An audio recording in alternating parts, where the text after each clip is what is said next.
Hi, my name is Bailey Hillman. I'm going to show you in this video how to fill out the STAP application. STAP is Specialized Telecommunication Assistance Program in the state of Texas. So I'm going to show you the application now and give you some tips and tricks on how to get it filled out. So this here is the application. The first thing that you want to make sure of is that you are using the most current application. And so down here at the very bottom of the application, you're going to see the expiration date. So it is valid until August 31st, 2020.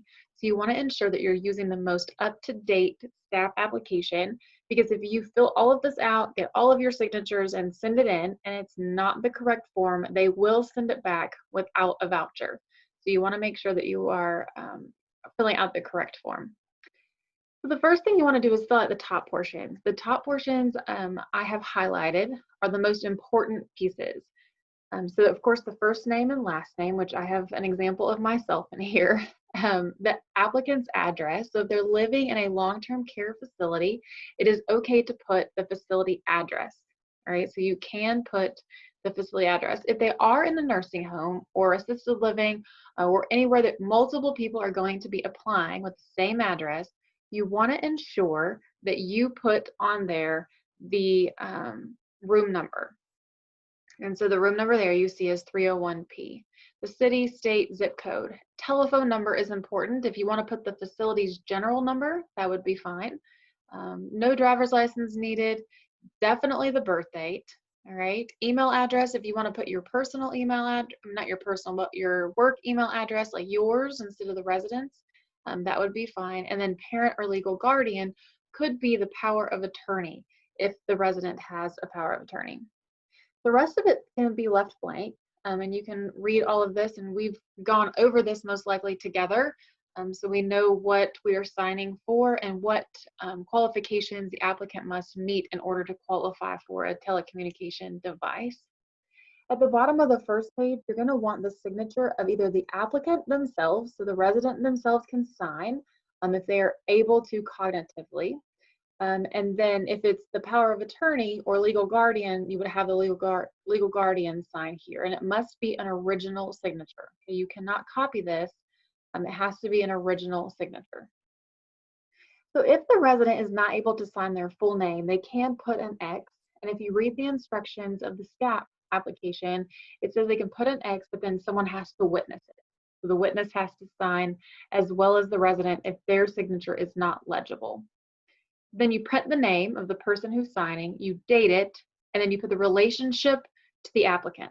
Okay, so if it's their self, then you put self on there. If it's the power of attorney, you can put power of attorney.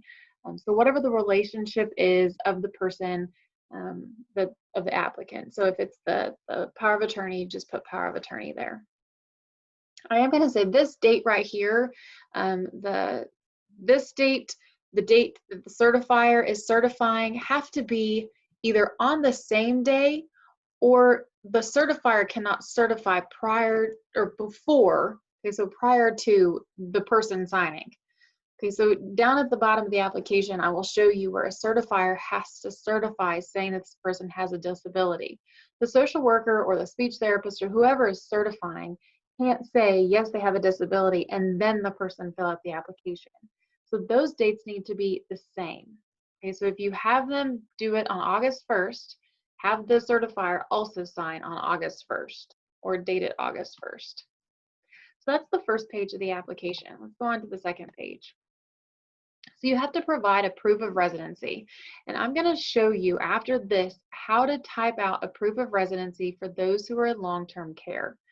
If they're not in long-term care and they have a driver's license or an ID card, that is going to be your easiest form of identification to send in. Just make sure that the addresses on the driver's license or the ID card match the addresses on the application. And if you have to have a different mail to address, make sure to note that as well at the bottom of the first form. Section 3 talks about selecting the device. This is very important. I've had people fill this form out and check every single box. Okay, the state is not going to give you every single type of device. You have to pick one device that the person is needing, and so you can only choose one. With the program that we have discussed, many of you are looking at getting the tablet. Okay, so using the two-way texting device as the device that the resident would be getting. And so you'll see here that they have to be hard of hearing or deaf. And so that will qualify them for the two-way texting device. Okay, so hard of hearing, deaf, or they could also have a speech impairment. And you can get the two-way texting device. So that's the only one that should be checked. However, if the resident or the individual who's you're helping fill out this form needs a different device, please contact me. Okay, you don't have to do a two-way texting device. If they would benefit from a different type of device because of their hearing impairment or their other disability, then we want to make sure we get the proper device. So please contact me if that's the case for any of the residents. So this is the fourth page, okay, right here. This is the end of the list. The list is quite long, actually. So after section 3, you're going to go to section 4 here. This is where you're going to put and figure out who the certifier is. So the certifier is the person that's going to say, yes, this person does have a disability and does qualify for the state of Texas program. And so you put the applicant name, which I was the applicant, so my name's there. Then you have to select what the certifier is. Okay, so this is the list of the certifiers. These are the only people who are able to certify that this individual needs a device. So if I had a speech pathologist or a social worker, I would check whichever one was going to certify that this person would benefit and qualify for the device. There is no testing that has to be done. Okay, as long as the person has some form of hearing loss, they qualify for the program. If they have a diagnosis of being deaf, they would qualify. If they have a speech impairment and they want the two-way texting device, they would qualify. So your certifier is the one that's saying, yes, I am saying that this person does qualify to get a telecommunication device. All right. So there's no test that needs to be done. They just need to certify it. This is a very important statement here. So after you put what type of certifier, they're going to say what is the disability that qualifies them. Okay, that's so severe that they must have a telephone access, that they have a telephone access restriction. So here is the saying that you could put on all of them as long as they have a hearing impairment. So the applicant is hard of hearing, and most people would put HOH, right? Hard of hearing. It says in here, do not use abbreviations or acronyms for disabilities or conditions. So it all needs to be written out or they will send your application back and not send a voucher. So the applicant is hard of hearing, which has caused severe impairments in the applicant's ability to communicate, and they would benefit from a telecommunication device. All right, so we're spelling it out for them. They would qualify, and they do need a telecommunication device because of their disability. The next thing that the certifier is going to answer is if the applicant has actually applied before for a voucher, and if they're applying for a change of disability. The most likely, the answer is going to be no. All right, so no. If it's yes and you need help, please contact me. The last section is the certification.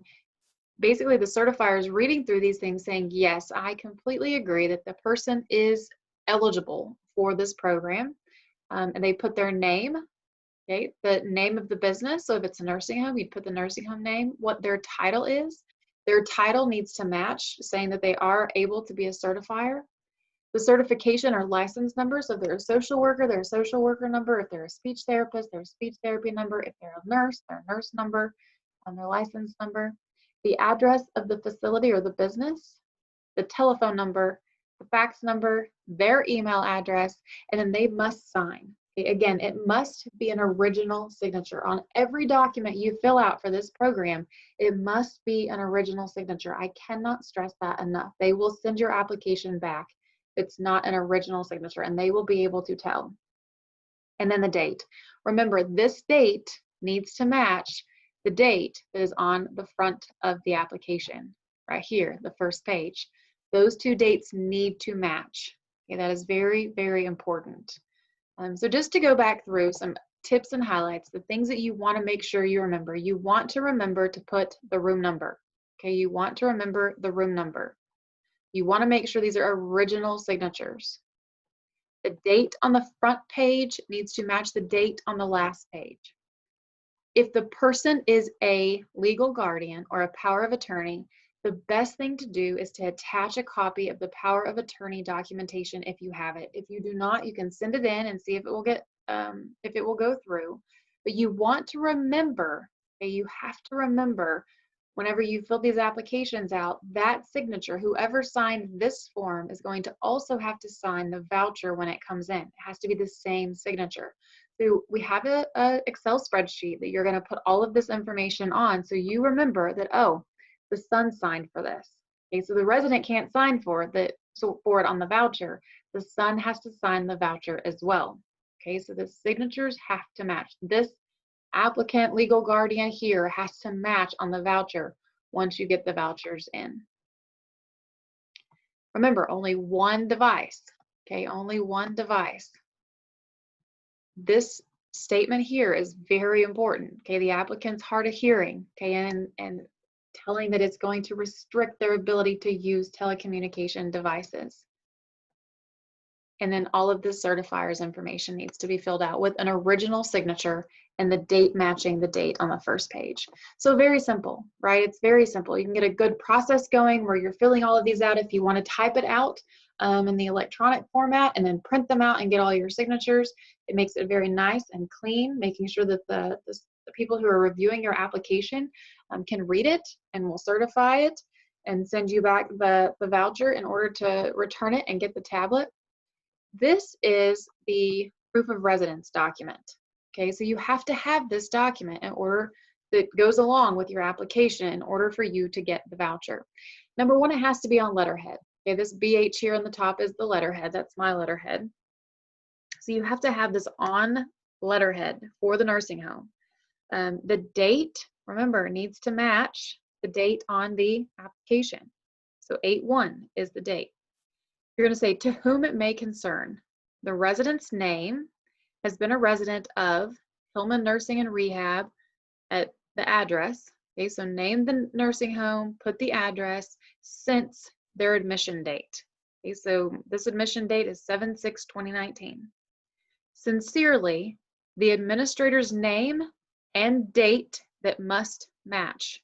All right, all of your dates must match. And then you would put the title, the name and the title of the person that's signing it. And the person that needs to sign these is going to be your administrator or a manager. Okay, so anybody in charge of the facility can sign this document, but they need to be the ones to sign saying, yes, I am testifying that this person has been a resident of this facility at this address since this date. So you're showing that, yes, they do have a proof of residency here in the nursing home. So that is it. The application, you just fill it out, print it out, get all your original signatures, get the proof of residency document, put those together and send them in. And then they'll turn around and send you a voucher. And just remember, the voucher has to be signed again before it can be turned in to myself to get the tablet. And that signature has to match the signature that was originally on the first page of your application. All right, so it's a great process. Remember, again, this is going to help you, right? It's going to be a lot of paperwork up front, but after the tablets start coming in and you're able to do programming with your residents, it is going to be such a huge blessing to not only you and your community, but to your residents, and how great that will be. So looking forward to working with you through this process. Let me know if you have any questions.